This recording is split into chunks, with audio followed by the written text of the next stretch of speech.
mais uma vez, um dia maravilhoso para todos nós. Papai do Céu nos abençoe. Quinta-feira, 3 de abril. Obrigado por sua companhia.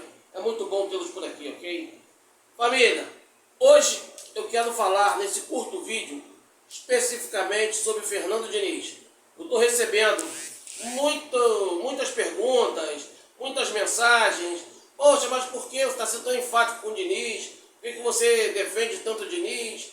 Eu vou explicar o porquê, ok? É meu ponto de vista e eu queria, depois disso, receber o retorno de vocês. Tá valendo? Vamos pro vídeo, família. Tamo junto, família tricolor. Antes de qualquer coisa, em primeiro lugar, eu quero deixar claro que eu entendo dessa forma, não sei vocês, que independentemente do treinador novo que chegar, se seja brasileiro, estrangeiro, se é português, se é marroquino, se é indiano, se é inglês, se é italiano, o que seja, nenhum deles é certeza de sucesso. Ok? Deixei isso bem claro, logo de cara. Treinador nenhum vai ser contratado porque a diretoria tem 100% que vai dar certo. Não existe isso no futebol. Ok? Só para deixar isso bem claro. Certo? Vamos passar para a minha segunda observação. Essa segunda observação, família, eu trago para vocês que muito da intolerância de alguns torcedores com o Diniz se dá pela pressão sofrida de forma absurda através da mídia. Uma mídia que direcionou carga para o Diniz numa situação que ele não tinha culpa. Ele tem a culpa como treinador, que todo treinador tem a culpa quando a equipe não vai bem. Isso é fato. Todo treinador tem a culpa quando a equipe não vai bem. Isso é público e notório. Mas o Diniz não pode ser culpado pelo monte de contusão que a equipe teve. Chegou o ponto, por parte de profissionais covardes, de imprensa, de geradores de conteúdo covardes, tanto da mídia aberta, fechada, como da internet, falar que esse monte de contusão porque o Diniz treina demais. Cara, essa coisa é bizonha.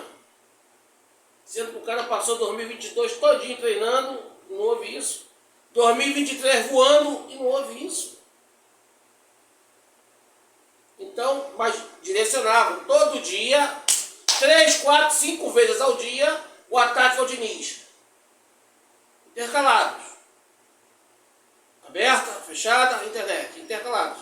É coisa bem projetada para destruir o Diniz. E o Diniz não foi o único não, tá? Isso já ocorreu outras vezes, só que a minha torcida, a maioria não nota. Não nota. Se vocês pararem com calma, vocês vão entender como é que saía as notícias. E para você, que está no dia a dia trabalhando, que está ocupado com os afazeres da família, profissional de casa, tem que responder, tem que fazer um monte de coisa, está na correria do seu trabalho, você não se atenta para isso. Você não se atenta para isso. Mas se você pegar direitinho, é praticamente a mesma notícia. Ele só muda uma palavra aqui ou ali e joga bomba em cima de vocês.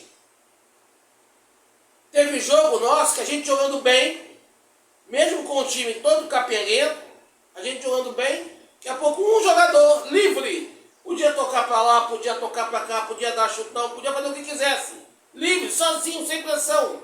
Ia dar um passe, errava o passe, tomava o gol, a culpa do Diniz. E era a coisa mais esquisita, mais estranha que eu chamo a atenção de vocês. Galera, isso é fato. Se vocês puderem voltar e pegar a narração da época, vocês vão chegar a essa conclusão. Se acontece isso, um jogador está livre, cara, o cara está livre. Não tem aquela saída de bola que era com o Nini e com o Felipe Melo. Até porque nós não tínhamos material humano para isso. Estava todo mundo machucado. Era Antônio Carlos saindo no chutão. Que o Diniz não mudava o jeito de jogar. Ele já tinha mudado há muito tempo. Só que as pessoas com essa fixação na cabeça, devido à pressão que eles recebiam, falavam assim, mesmo como fosse um mantra. Como se fosse um mantra. O Diniz não muda a saída de bola. O Diniz não muda a saída de bola. Ele está olhando, está vendo o zagueiro dar um bicão lá para frente. Mas o Diniz não muda. Era a mesma coisa. Eles não acreditavam no que eles estavam vendo. Mas acreditavam no que vinha aqui. estão vendo que o zagueiro está dando chutão. Aí o que aconteceu? Só para deixar bem ilustrado e facilitar para vocês. Quando aconteceu ao contrário, que saiu o Diniz e entrou o Mano, aí eles mudaram de tática. Agora a imprensa passava a culpar o jogador e não o treinador. O treinador botava o time todo na retranca, os zagueiros ali no massacrado, 90 minutos, torcicolo, todo peito, tanto trabalho de cabeça. Quando tomava o gol, a culpa não é do treinador que só jogou na retranca, que sobrecarregou o zagueiro. A culpa é do zagueiro, que é inexperiente, que deu mole, que não prestou atenção, que não teve a reação necessária. Oh, peraí, como é que era? Aquele zagueiro que não teve a reação necessária que o momento pedia. Não era assim que eles diziam na coletiva? E todo mundo endossava. Então eu quero voltar lá para mostrar para vocês como é que fluía a situação. Ok? Ficou bem claro? Para fazer para rever esse espaço. Porque, família, vou ser bem sincero para vocês, a coisa é bem mais embaçada do que vocês pensam. E para chegar para vocês, trazendo os motivos de tantas contusões, de que a culpa não foi do Diniz, tá? Só para deixar claro para vocês, eu relembro 2023, galera. Como é que foi 2023? Fizemos a pré-temporada normal, ok? Pré-temporada. Todos os jogadores, ok? E lembro para vocês que o nosso elenco era fraco, bem limitado e curto. Por quê? Mário Bittencourt cantava pelos 4 cantos do mundo: Fluminense não tem dinheiro, Fluminense não tem dinheiro, eu só posso contratar jogador que está livre no mercado, sem pagar a rescisão, Fluminense não tem dinheiro. Quantas vezes nós ouvimos esse mantra do Mário Bittencourt? Tirando Felipe Melo, que ele veio por causa do espírito guerreiro, nós contratamos um monte assim. Douglas Costa, Renato Augusto, os caras mais cascudos que estavam livres no mercado. Isso não é novidade para ninguém, e muitas das pessoas que, na minha opinião, são covardes, são aproveitadores, que se empolgaram com a contratação, quando viu que não dá certo, passou a tacar pedra na diretoria. Não manteve sua postura. Meu irmão, olha só, eu apoiei, eu também achei que podia dar certo, mas não deu, paciência, tem que botar para sair. Essa é a postura correta. Mas não, atacavam a diretoria. Como eu não tenho nada a ver com isso. Tá entendendo? Eu acho que isso não faz bem ao Fluminense. Porque para quem está pensando em beneficiar o Fluminense, isso não faz bem. Ok? Mas vamos lá. Começamos o Carioca. Campeão da Guanabara, bicampeão Carioca. A gente com entre 10º e 12º orçamento do ano. No Brasil, nós ganhamos do primeiro dando show de bola. 4-1 fora o baile. Você lembra? Tá, passou. Libertadores, Copa do Brasil. Nós saímos da Copa do Brasil pro rival devido a esse mesmo problema. Nossos jogadores que estavam na Libertadores estavam, a maioria, contundidos, apertados. Eles poderiam até jogar contra o rival pela Copa do Brasil, porém ia comprometer na Libertadores. E todo mundo foi a favor disso. Todo mundo. Primeira parte do ano, nós deixamos o brasileiro um pouco de lado, lembra? Mesma coisa. Nós seguimos a risca. Nós perdemos a Copa do Brasil, mas na Libertadores o time estava inteiro. Fizemos jogos memoráveis. Estudiantes, Olímpia, Internacional, fizemos jogos maravilhosos. Contra o próprio Boca Juniors, e avançamos. Fomos campeões da Libertadores. Campeão da Libertadores nos elevou ao Mundial. 22 de dezembro, véspera de Natal, antevéspera de Natal, a gente estava lá na Arábia Saudita, fazendo a final do Mundial contra o Manchester City. Esses caras já chegaram aqui no Brasil no Natal. Chegaram no Natal e entraram de férias. Com 2 títulos na bagagem. Um bicampeonato carioca que nós não tínhamos há ano. A Libertadores. Fizemos uma decente Copa do Brasil, onde arrecadamos uma boa verba. Fizemos um Mundial decente, onde perdemos só a final do Manchester City. E foram para as férias. sem lembrar, sem esquecer de lembrar vocês o quanto isso foi importante financeiramente para o clube, tá? Quanto isso, lá na frente eu vou tocar nesse assunto, quanto isso foi importante financeiramente para o clube. Beleza, bora. Voltaram de férias já no final de janeiro. Só que o Diniz, em 5 dias que voltou de férias, já teve que botar o time para jogar. Por quê? O time tinha que pegar ritmo de jogo, porque nós tínhamos a Recopa pela frente. E como é que era a Recopa? Qual o problema da Recopa? Que era contra a LDU. Nós já havíamos sofrido 2 baixas para ele no Maracanã. A Libertadores 2008 e a Sul-Americana 2009. 2 baixas. Iríamos sofrer a terceira? Todo o tricolor raiz que sofreu lá atrás estava com a LDU aqui na garganta. Ó. Todo. E tinha um agravante. Que não era só a final contra a LDU. O primeiro jogo da final era na altitude de Quito. Nós tínhamos que estar bem, que é para não tomar um saco lá e ter dificuldade aqui depois. Como aconteceu em 2008. Nós perdemos lá para a quantidade de gols expressiva e aqui não conseguimos reverter por causa daquele juiz desgraçado. Certo? O que ocorreu? No retorno ao Rio, fizemos a final e fomos campeões. Beleza. Daí, por que eu faço todo esse contexto? Porque daí em diante, quando aliviou a calma da disputa, a adrenalina baixou, conquistamos o título e tal, daí em diante começaram o excesso de contusões. Mas a gente sabe, pelo menos, os que têm a intenção de ajudar o clube, e não de usar isso para poder sacanear o clube. A gente sabe que essa falta de pré-temporada foi fundamental para que os jogadores sofressem tanta contusão como aconteceu, galera. Isso que ocorreu. Por isso que praticamente todo mundo foi para o departamento médico. E ainda tinha 3 competições a ser disputadas. Na verdade, o Diniz fez uma pré-temporada no meio da temporada, ok? Teve que dedicar os melhores jogadores para a Libertadores e Copa do Brasil de 2024. Por quê? Porque eram mais rentáveis naquele momento. Você não pode pensar na hipótese de sair de uma Copa do Brasil numa Libertadores na fase de grupo ou no início. Porque eles pagam muito bem. E a gente sabe disso. E todos nós queríamos isso. E deixou o brasileiro em segundo plano. Só que o problema do brasileiro era esse. Tinha muita gente que ia jogar no sacrifício a Copa do Brasil e a Libertadores, quando vinha o brasileiro, tipo, se desligava um pouco, porque aqui que eu vou descansar com toda a merda. E muitos jogadores estavam ali jogando porque não tinha como não botar em campo. Eu já cansei de falar em outros vídeos, mas não vou adiantar para vocês aqui, que essa aqui vai ser a última vez que eu vou tocar nesse assunto. Nós tivemos só Cano e Ganso 2 vezes contusão grave nesse curto período. Áreas, Copa América. Tivemos Felipe Melo, Marcelo, Samuel Xavier, André. A espinha dorsal do time foi pro ralo.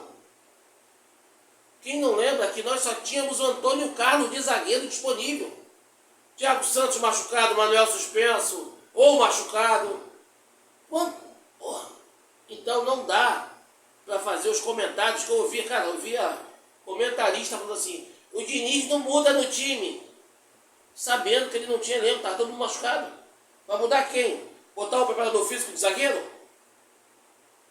E isso, até hoje, manipulou tanto tricolores, que hoje estão comentando. Lembra quando o Marcão assumiu o lugar do Diniz? Críticas covardes ao Marcão, porque o Marcão botava o mesmo time do Diniz. Mas não tinha como botar outro. Só tinha aqueles jogadores, pô. Vai fazer o quê? Vai fazer um de Lego para botar no lugar? Não tinha como. E nós temos que entender isso. Você pode não gostar, mas não tinha outro jeito. O time não tinha grana. Lembre-se, não tinha grana. Espero que tenha deixado bem claro o motivo das contusões, do excesso de contusões dos nossos atletas. Ok? Vamos passar por mais uma. Com todas essas dificuldades que eu acabei de comentar, que o Diniz enfrentou no início de 2024, depois da Recopa, pra cá, eu faço uma pergunta e quero uma resposta sincera de vocês. Qual o treinador queria dar certo ali?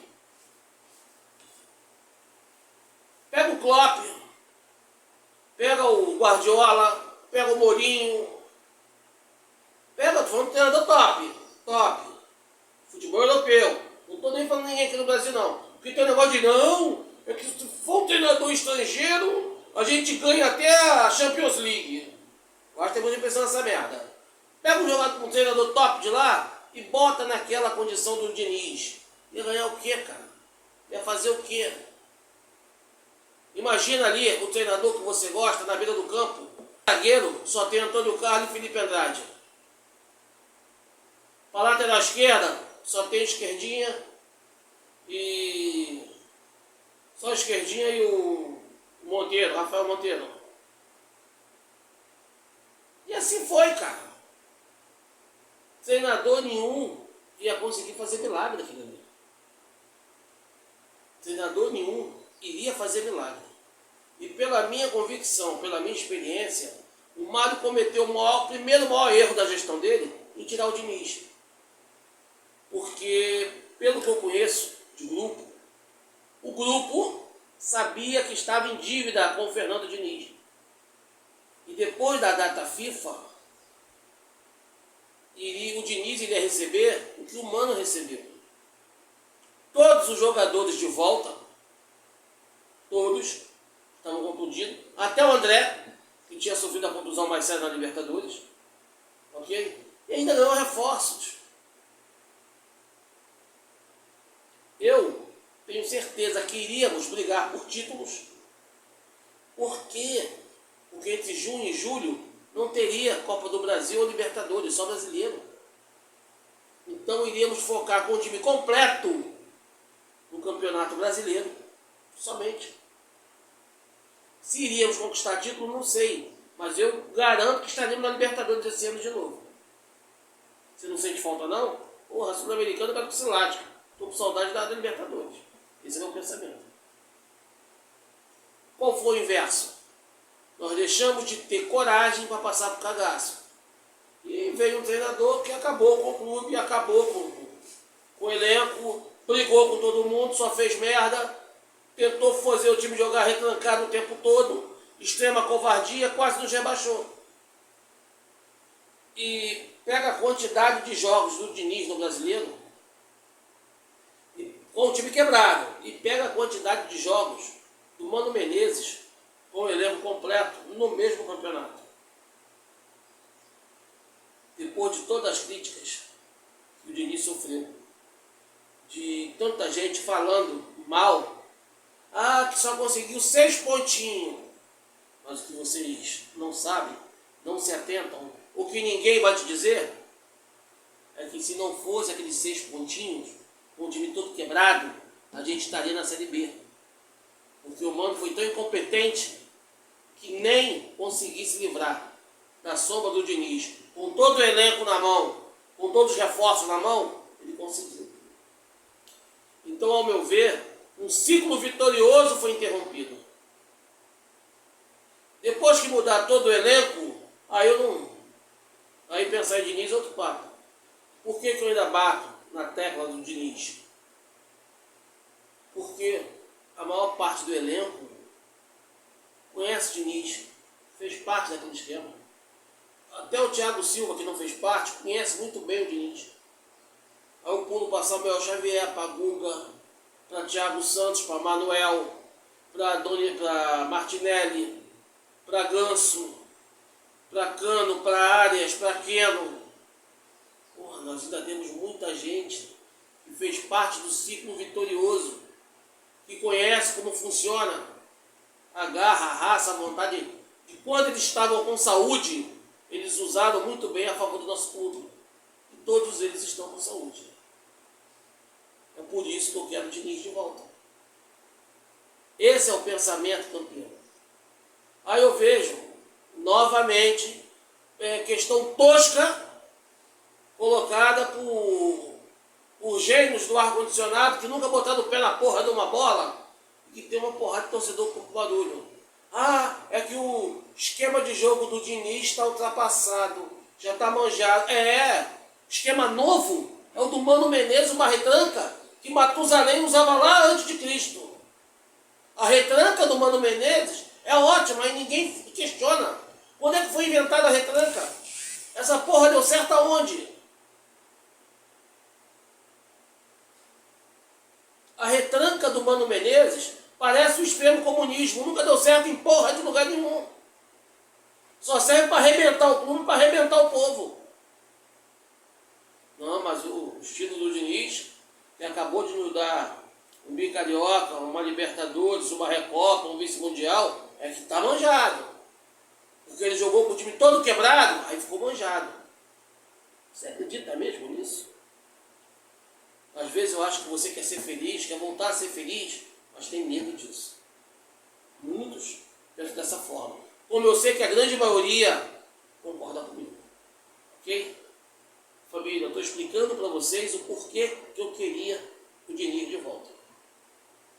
Eu acho que a gente poderia ser muito feliz esse ano ainda. Brigar por títulos esse ano ainda. Ok? Eu vou encerrar esse vídeo aqui apenas com uma fala. Se não vier o Diniz, tem que vir Renato Gaúcho. No momento não existe outro treinador Fluminense. Ou Diniz ou Renato. Ok? E no próximo vídeo eu vou falar do porquê Renato. Se o Diniz estivesse no Cruzeiro, meu número 1 seria o Renato. Como o Diniz está disponível, meu número 1 é o Diniz. Agora, no próximo vídeo, eu vou trazer o porquê do Renato. Ok? Obrigado pelo carinho da atenção até aqui. Forte abraço a todos. Espero ter esclarecido minha posição em relação ao Diniz. Tá? E tamo junto, Fusão. Lealdade Tricolor. Sempre a gente se vê por aí. Até a próxima.